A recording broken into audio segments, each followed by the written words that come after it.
Welcome dear learners to this video lecture on international marketing. I am Narsingh Soni, Assistant Professor in Department of Management, Pandit Sundar Lal Sharma, Open University, Bilaspur, Chhattisgarh. आज हम एक बहुत ही important topic discuss करने वाले हैं, international marketing यानी अंतर्राष्ट्रीय विपणन। यह टॉपिक बिजनेस और मार्केटिंग स्टूडेंट के लिए बहुत क्रूशियल है, क्योंकि आज के टाइम में कंपनी सिर्फ एक कंट्री तक सीमित नहीं है, बल्कि वो ग्लोबल लेवल पर अपने प्रोडक्ट और सर्विस एक्सपेंड कर रही हैं। आज हम समझेंगे कि इंटरनेशनल मार्केटिंग क्या होता है, इसके different aspects, international marketing entry strategies, challenges और इसके बेनिफिट्स क्या होते हैं। अब हम देखते हैं इंटरनेशनल मार्केटिंग क्या होता है। इंटरनेशनल मार्केटिंग एक ऐसी प्रोसेस है जिसमें कंपनीज अलग अलग देशों के कंज्यूमर्स की ज़रूरत को समझती है और उनके लिए प्रोडक्ट और सर्विसेज का प्रोडक्शन, प्राइसिंग, प्रमोशन और डिस्ट्रीब्यूशन प्लान करती है और उसको एक्सचेंज भी करती है। यह सिर्फ प्रोडक्ट्स बेचने तक सीमित नहीं है, बल्कि सर्विसेज को भी ग्लोबली प्रोवाइड करने का तरीका है। फॉर एग्जांपल, इन्फोसिस या टीसीएस जैसे इंडियन आईटी कंपनीज अपनी सर्विसेज यूएसए, यूके और यूरोप तक पहुंचाती है। यह भी एक तरीका है इंटरनेशनल मार्केटिंग का। आज के टाइम में ग्लोबलाइजेशन की वजह से कंपनीज को नए नए मार्केट एक्सप्लोर करने का मौका मिल रहा है। इंटरनेशनल मार्केटिंग के माध्यम से बिजनेस नए नए कस्टमर तक पहुंच सकती है, नए अपॉर्चुनिटीज़ को क्रिएट कर सकती है और अपनी रेवेन्यू ग्रोथ को एक्सेलरेट कर सकती है। सबसे पहले हम मार्केटिंग के एक well known expert Philip Kotler की डेफिनेशन देखते हैं, जिसमें फिलिप कोटलर कहते हैं, international marketing is the process of planning, conducting transaction across national borders to create exchange that satisfy the objectives of individual and organizations। इस definition का मतलब यह है कि जब एक कंपनी या ऑर्गेनाइजेशन अपनी कंट्री की बाउंड्रीज क्रॉस करके इंटरनेशनल लेवल पर बिजनेस करती है, तो उसको सिस्टमेटिकली प्लान और ऑपरेट करना पड़ता है। इंटरनेशनल मार्केटिंग सिर्फ प्रोडक्ट बेचने तक सीमित नहीं है, बल्कि एक एक्सचेंज प्रोसेस है जिसमें ऑर्गेनाइजेशन और कस्टमर दोनों की नीड फुलफिल होती है। एग्जाम्पल के रूप में, अगर टाटा मोटर्स अपनी कार्स इंडिया के अलावा यूरोप या यूएसए में एक्सपोर्ट करती है, तो उसको वहाँ के कस्टमर की डिमांड, प्राइसिंग स्ट्रक्चर और प्रमोशन स्ट्रेटजी का ध्यान रखना होगा। यह पूरा प्रोसेस इंटरनेशनल मार्केटिंग का एक पार्ट है। दूसरी इम्पॉर्टेंट डेफिनेशन दी है कैटेरा और ग्राहम ने। उनके अनुसार international marketing is the performance of business activities design to plan, price, promote and direct the flow of a company goods and services to consumers और user in one more than one nation for profit. इस definition का simple मतलब है कि जब एक company एक से ज़्यादा देशों में अपने प्रोडक्ट और सर्विसेज का फ्लो कंट्रोल करती है, तो यह इंटरनेशनल मार्केटिंग होती है। इसमें 4 P's of marketing, product, price, place, promotion को ध्यान में रखना पड़ता है। जैसे कि सैमसंग अपने स्मार्टफोन को वर्ल्ड वाइड सेल करती है, यह सिर्फ एक कंट्री तक सीमित नहीं होती है, बल्कि हर देश के हिसाब से price, promotion and distribution strategies decide की जाती है। इस डेफिनेशन से एक और इम्पॉर्टेंट एस्पेक्ट समझने को मिलता है कि इंटरनेशनल मार्केटिंग सिर्फ एक्सपोर्ट तक सीमित नहीं होती है, बल्कि बिजनेस के हर एस्पेक्ट को कवर करती है, चाहे वो प्राइसिंग स्ट्रेटजी हो, प्रमोशन टेक्निक हो या डिस्ट्रीब्यूशन चैनल हो। आइए अब हम देखते हैं important aspect to be consider while entering into international marketing, अर्थात इंटरनेशनल मार्केटिंग में उतरते समय हमें किन किन बातों का ध्यान रखना पड़ता है। जब कोई कंपनी इंटरनेशनल मार्केट में एंटर करती है, तो उसे सिर्फ अपने प्रोडक्ट या सर्विस पर फोकस नहीं करना होता है, बल्कि कई और इम्पोर्टेंट फैक्टर को भी कंसिडर करना पड़ता है। कुछ इम्पोर्टेंट एस्पेक्ट हैं। पहला है कल्चरल फैक्टर। हर कंट्री का अपना एक यूनिक कल्चर होता है। कंपनीज को कस्टमर के प्रेफरेंस, लाइफ स्टाइल और बाइंग बिहेवियर को समझना पड़ता है।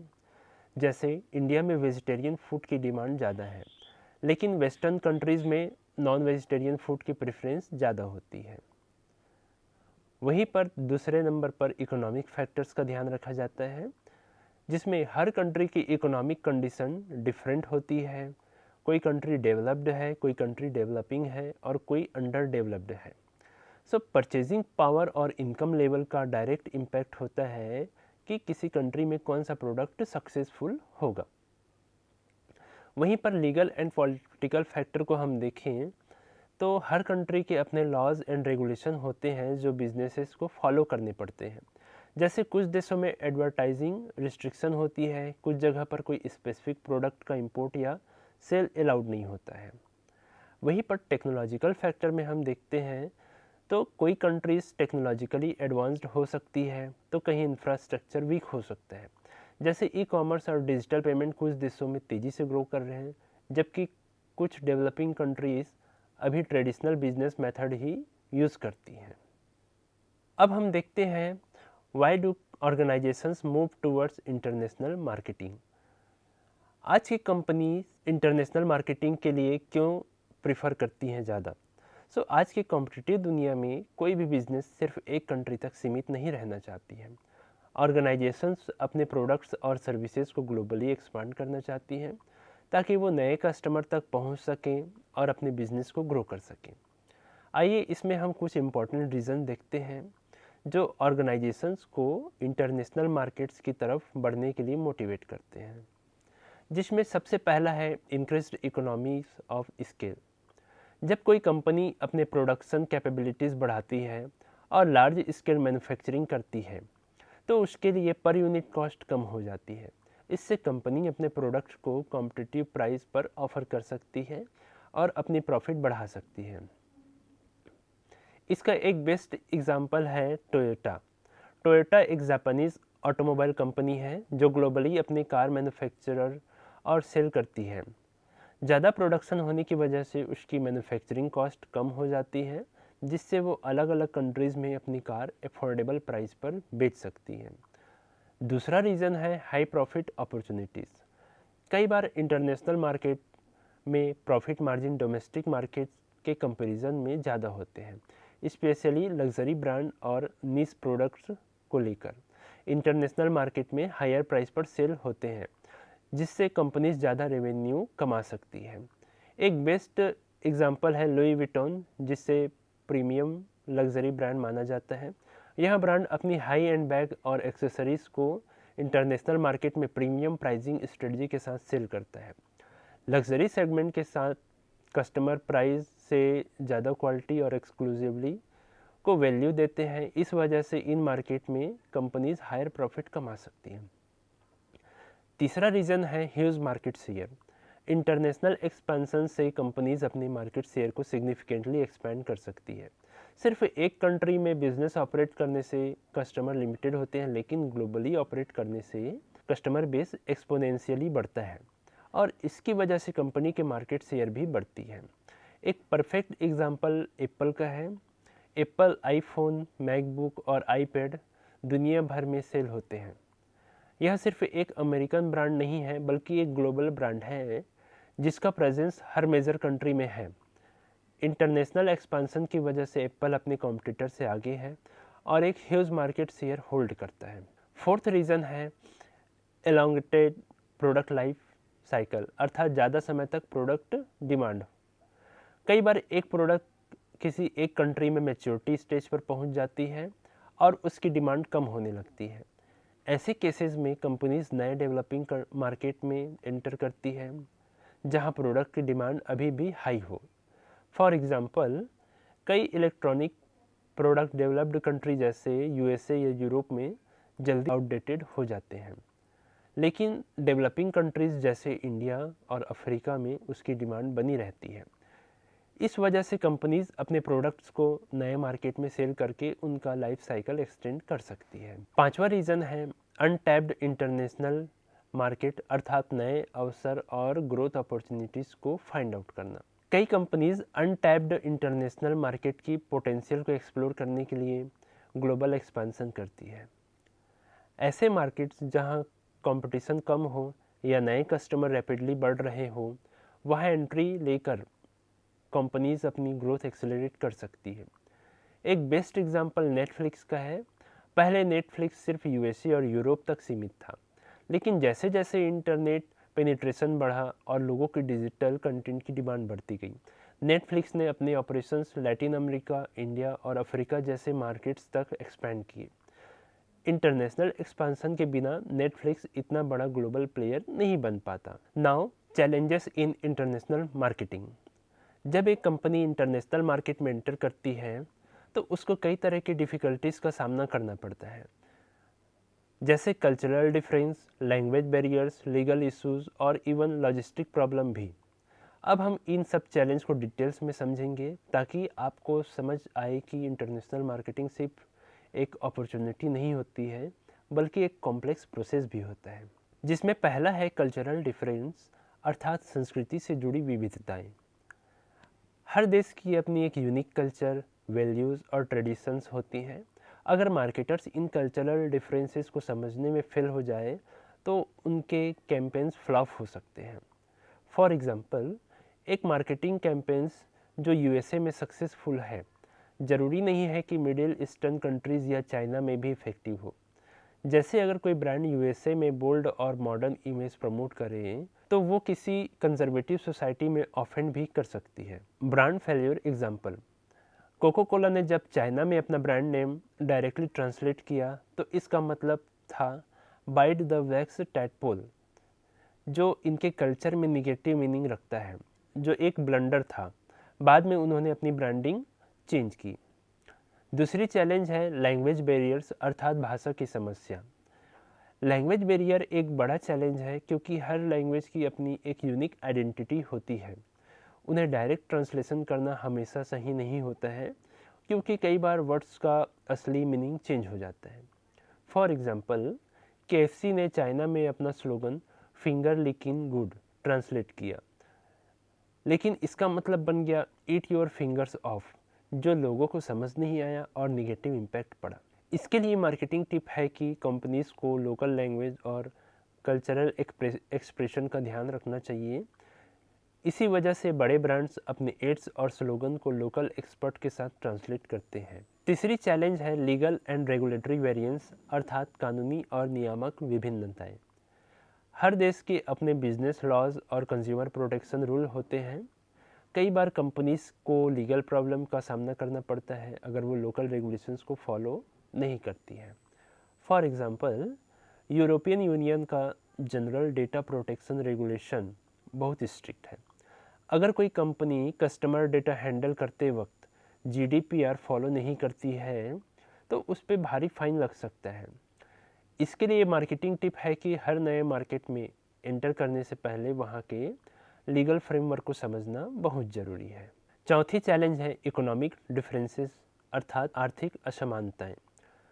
हर कंट्रीज़ का इकोनॉमिक कंडीशन अलग होता है। किसी कंट्री की इकोनॉमी स्ट्रांग होती है तो किसी की डेवलपिंग स्टेज पर होती है। इस वजह से प्रोडक्ट्स और प्राइसिंग को उस मार्केट के हिसाब से एडजस्ट करना पड़ता है। फॉर एग्जांपल, एक लग्जरी ब्रांड जो यूएसए या यूरोप में हाई एंड प्राइसिंग रख सकता है, उसको इंडिया या अफ्रीका के लो इनकम कंज्यूमर के लिए अपना प्राइसिंग मॉडल चेंज करना पड़ता है। इसके लिए मार्केटिंग टिप है कि कंपनीज को अपने प्रोडक्ट का लोकलाइज्ड वर्जन बनाना पड़ता है ताकि वो कस्टमर की अफोर्डेबिलिटी और डिमांड के हिसाब से सूट करे। पांचवी चैलेंज है मार्केट सैचुरेशन, अर्थात बाजार की परिपूर्णता। कई मार्केट्स ऑलरेडी हाई कॉम्पिटिटिव होते हैं जिसमें नए ब्रांड्स के लिए एंट्री लेना मुश्किल होता है। अगर किसी मार्केट में पहले से ही बिग ब्रांड्स जो डोमिनेट कर रहे हैं तो नए बिजनेस के लिए वहाँ इस्टेब्लिश होना टफ हो जाता है। फॉर एग्जांपल, स्मार्टफोन मार्केट में एप्पल और सैमसंग जैसे ब्रांड का ऑलरेडी डोमिनेंस है। कोई नई एंट्रेंट को इनोवेटिव स्ट्रेटजी और एग्रेसिव मार्केटिंग करनी पड़ेगी ताकि वो कस्टमर को अट्रैक्ट कर सके। इसके लिए मार्केटिंग टिप है कि अगर किसी मार्केट में ज़्यादा कंपटीशन है तो कंपनीज को नीश मार्केट या यूनिक सेल्स प्रपोर्शन के बेसिस पर अपनी मार्केट स्ट्रेटजी डिज़ाइन करनी चाहिए। छठवीं चैलेंज है लॉजिस्टिकल चैलेंजेस। इंटरनेशनल मार्केटिंग सिर्फ ब्रांडिंग और प्रमोशन तक सीमित नहीं होता है, बल्कि लॉजिस्टिक और सप्लाई भी एक मेजर चैलेंज है। लॉजिस्टिक इशू कई प्रकार से हो सकते हैं, जिसमें शिपिंग कॉस्ट भी शामिल होता है। क्योंकि इंटरनेशनल शिपिंग एक्सपेंसिव होता है। वहीं पर दूसरी है कस्टम्स एंड ड्यूटीज़, जो कि हर देश के अपने इंपोर्ट एक्सपोर्ट रूल्स के अकॉर्डिंग होते हैं। Third is time zone and coordination. अलग अलग टाइम जोन में टीम्स को मैनेज करना एक कंपनी के लिए चैलेंजिंग हो सकता है। फॉर एग्ज़ाम्पल, अगर एक यूएस बेस्ड कंपनी अफ्रीका के रिमोट एरिया में अपना प्रोडक्ट सेल करना चाहती है, तो उन्हें shipping, custom and local distribution network का ध्यान रखना पड़ेगा। सातवां चैलेंज है अडॉप्टिंग टू लोकल प्रेफरेंसेस, यानी स्थानीय पसंद के अनुसार समायोजन करना। यह एक और बड़ा चैलेंज होता है कि लोकल कस्टमर प्रेफरेंस को समझना और उसके हिसाब से अपनी मार्केटिंग स्ट्रेटजी को एडॉप्ट करना। फॉर एग्ज़ाम्पल, मैकडोनल्ड ने अलग अलग देशों के कल्चर और डाइटरी हैबिट्स के हिसाब से अपना मेनू कस्टमाइज़ किया है। वह मिडिल ईस्टर्न कंट्रीज़ में हलाल मीट सर्व करता है, वहीं पर इंडिया में वेजिटेरियन बर्गर्स और आलू टिक्की बर्गर को इंट्रोड्यूस किया, और जापान में टेरियाकी बर्गर्स लॉन्च किया, जो कि लोकल टेस्ट के हिसाब से बना है। अब हम देखते हैं benefits of international marketing. International marketing सिर्फ एक बिजनेस एक्सपेंशन स्ट्रेटजी नहीं है, बल्कि यह कंपनी को मल्टीपल बेनिफिट्स प्रोवाइड करता है, जैसे market diversification, increased sales, brand recognition और कॉम्पिटिटिव एडवांटेज। तो चलिए इन बेनिफिट्स को एक एक करके हम समझते हैं, जिसमें पहला बेनिफिट होता है मार्केट डाइवर्सिफिकेशन, अर्थात बाजार में विविधता लाना। अगर एक कंपनी सिर्फ एक कंट्री या डोमेस्टिक मार्केट पर डिपेंडेंट है, तो इकोनॉमिक फ्लक्चुएशन उसके बिजनेस को इफ़ेक्ट कर सकता है। लेकिन अगर वो मल्टीपल इंटरनेशनल मार्केट में ऑपरेट करे, तो एक मार्केट की स्लो डाउन होने की वजह से बिजनेस पर उतना इम्पैक्ट नहीं पड़ेगा। फॉर एग्ज़ाम्पल, अगर एक कंज्यूमर इलेक्ट्रॉनिक कंपनी यूएसए में स्लो इकोनॉमी फेस करती है, तो एशिया या यूरोप के इमर्जिंग मार्केट में अपना बिजनेस एक्सपांड करके लॉस रिकवर कर सकता है। इसके लिए मार्केटिंग टिप है कि ज़्यादा मार्केट में प्रेजेंस होने का मतलब है कम रिस्क और ज़्यादा स्टेबिलिटी। दूसरा बेनिफिट होता है ब्रांड रिकॉग्निशन, अर्थात वैश्विक ब्रांड पहचान बनाना। जब कोई कंपनी इंटरनेशनल मार्केट में एंटर करती है, तो उसकी ग्लोबल प्रेजेंस बढ़ती है और ब्रांड रिकॉग्निशन इम्प्रूव होता है। फॉर एग्ज़ाम्पल, सैमसंग एक साउथ कोरियन कंपनी है, लेकिन आज वो ग्लोबल ब्रांड बन चुका है, क्योंकि उसने इंटरनेशनल मार्केटिंग कैंपेन्स और एक्सपेंशन पर फोकस किए हैं। सो इसके लिए मार्केटिंग टिप है कि अगर एक ब्रांड ग्लोबली रिकॉग्नाइज हो जाए, तो कस्टमर उस पर ज़्यादा ट्रस्ट करते हैं और लॉन्ग टर्म लॉयल्टी डेवलप होती है। तीसरा बेनिफिट होता है increased sales and profit potentials, अर्थात बिक्री और लाभ की संभावना बढ़ाना। किसी कंपनी का जितना बड़ा कस्टमर बेस होगा, उतनी ही ज़्यादा उसकी सेल्स वॉल्यूम होगी। जब एक कंपनी नए इंटरनेशनल मार्केट में एंटर करती है, तो उसके कस्टमर्स और डिमांड दोनों बढ़ने लगते हैं, जो डायरेक्टली सेल्स और प्रॉफिट पर इम्पैक्ट करता है। फॉर एग्ज़ाम्पल, एप्पल इनकॉर्पोरेशन ने इंटरनेशनल मार्केट में अपनी स्ट्रॉन्ग प्रेजेंस बनाकर अपनी सेल्स और अर्निंग को सिग्निफिकेंटली इंक्रीज किया है। फोर्थ बेनिफिट होता है एक्सटेंडेड प्रोडक्ट लाइफ साइकिल, अर्थात उत्पाद का जीवन काल बढ़ाना। कई बार एक प्रोडक्ट एक कंट्री में आउटडेटेड हो जाती है, लेकिन किसी दूसरे मार्केट में उसकी डिमांड अभी भी होती है। ऐसे केसेस में कंपनीज अपने प्रोडक्ट का लाइफ साइकिल एक्सटेंड कर सकती है। फॉर एग्ज़ाम्पल, अगर एक कार मॉडल यूरोप में आउटडेटेड हो गया है, लेकिन साउथ अफ्रीका या साउथ अमेरिका में उसकी डिमांड है, तो कंपनीज वहाँ उसका सेल कंटिन्यू कर सकती है और प्रोडक्ट का लाइफ साइकिल एक्सटेंड हो सकता है। पांचवा बेनिफिट होता है स्टिमुलेटिंग इनोवेशन, अर्थात नवाचार को बढ़ावा देना। इंटरनेशनल एक्सपोजर से कंपनीज को नए ट्रेंड और इनोवेशन अडॉप्ट करने का मौका मिलता है। फॉर एग्ज़ाम्पल, एक फैशन ब्रांड अफ्रीका के आर्ट और डिज़ाइन एलिमेंट को यूरोप के फैशन ट्रेंड के साथ कंबाइन करके नए और यूनिक प्रोडक्ट लॉन्च कर सकता है। छठवां बेनिफिट होता है गेनिंग कॉम्पिटिटिव एडवांटेज, अर्थात प्रतिस्पर्धात्मक लाभ प्राप्त करना। अगर एक कंपनी इंटरनेशनल मार्केट में एंटर करती है तो वो अपना मार्केट शेयर एक्सपांड कर सकती है और कंपटीशन के आगे निकल सकती है। फॉर एग्जांपल, नेटफ्लिक्स का एक्सपेंशन इंटरनेशनल मार्केट में उसके सब्सक्राइबर बेस को बढ़ाने के साथ साथ रीजनल स्ट्रीमिंग सर्विस के अगेंस्ट उसको कॉम्पिटिटिव एज भी देता है। सातवां बेनिफिट है access to new talent and ideas, अर्थात नए प्रतिभाशाली लोगों और विचारों तक पहुंच प्राप्त करना। इंटरनेशनल एक्सपेंशन से कंपनीज को नए टैलेंट और इनोवेटिव आइडियाज़ मिलते हैं जो बिजनेस ऑपरेशंस को और एफिशिएंट बना सकते हैं।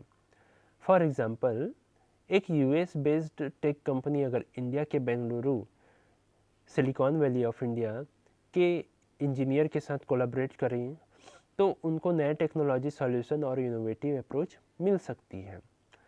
वहीं पर आठवां बेनिफिट होता है इकोनॉमीज ऑफ स्केल, अर्थात व्यापक उत्पादन से लागत में कमी करना।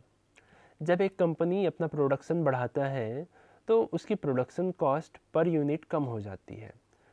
जैसे कि हम पहले भी एग्जांपल में देखे थे टोयोटा का, तो टोयोटा जैसे automobile brand large scale production करती है और ग्लोबल डिस्ट्रीब्यूशन का फ़ायदा उठाते हैं, जिससे उनकी ऑपरेशनल इफ़िशियंसी इम्प्रूव होती है। नौवां बेनिफिट होता है risk management through geographic diversification का, अर्थात भौगोलिक विविधता के माध्यम से जोखिम प्रबंधन। अगर एक कंपनी सिर्फ एक मार्केट पर डिपेंडेंट है तो इकोनॉमिक डाउन टर्न या रिसेशन का उस पर ज़्यादा इम्पेक्ट होता है, लेकिन अगर वो मल्टीपल मार्केट में प्रेजेंट है तो एक मार्केट की लॉस दूसरे मार्केट के गेन से बैलेंस हो सकती है। फॉर एग्जांपल, यूनिलीवर जैसे मल्टीनेशनल कंपनीज अलग अलग कंट्रीज़ में ऑपरेट करती है, जिससे उनका रिस्क डाइवर्सिफाई हो जाता है।